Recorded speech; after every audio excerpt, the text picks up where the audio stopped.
Nicky White, who's Head of Destinations and Sustainability at ABTA. Nicky, thanks for speaking with us. Good morning. Good morning. Here at the CTO forum here, you're looking at a view from the UK. It says consumer trends and working effectively with the travel industry. Seems like quite broad, isn't it? It is very broad. So what are you covering here?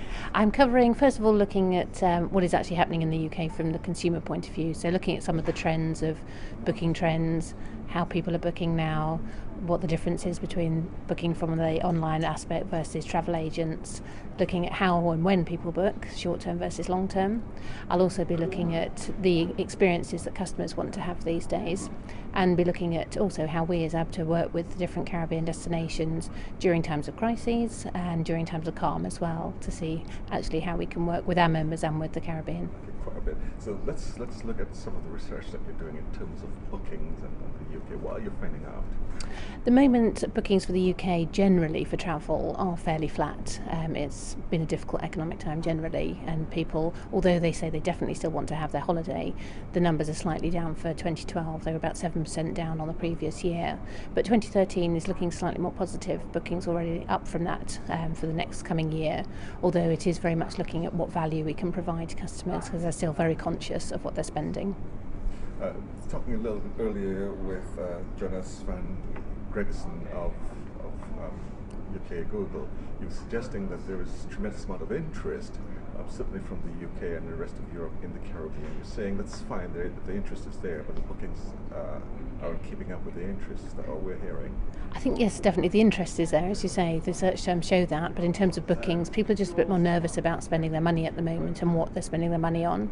Although what we're seeing from the research says they would rather actually spend their money on a holiday rather than go without. So they'll go without things like more eating out or buying some white goods for the house. They'll actually say we need the holiday more than anything else. So they're also booking later though. There's a mix of those looking for the bargains, thinking let's just hold out and wait, which obviously impacts on us being able to see exactly when they're going to go.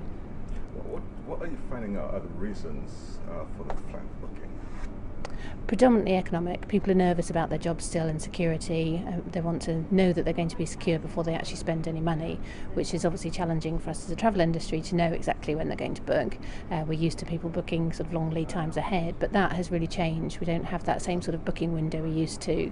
People are much more conscious about booking late, making sure they're getting value for money. It's not necessarily about bargains, but it's about that value for money, and they want to know that they're not going to spend ahead of time, book that and then find it cheaper later on. How's the APD impacting on these decisions as well? From a consumer point of view, we don't necessarily see that they are seeing that APD is having a massive impact. It's the overall price that they see. Obviously, individual research shows that APD does have an impact behind the scenes, because you can see the price going up. But we look at other long-haul countries that have APD impacts, and we don't necessarily see the numbers declining there. So although it said it's part of the mix, it's not the only thing that's having an impact on customer decisions. You mentioned as well that it seems slightly better for 2013. Is that a surprise to you? I think not necessarily surprised. I think people are getting to the point where they've held off for a number of years now. They've been cautious, and they know that holiday is so important to them, and they've got to the point now, and particularly if you look at how the British weather has been for the last couple of years, as unpredictable as ever, they just think we need some time away, we need that, and they see it as something essential, a holiday, not as a luxury. So the advice for the Caribbean then, as it prepares, certainly goes through the rest of 2012 and prepares for the 2013 season, what is it that you're suggesting to attract the UK visitor? I think what the UK visitor, the change that we're seeing is that they're looking for authentic experiences.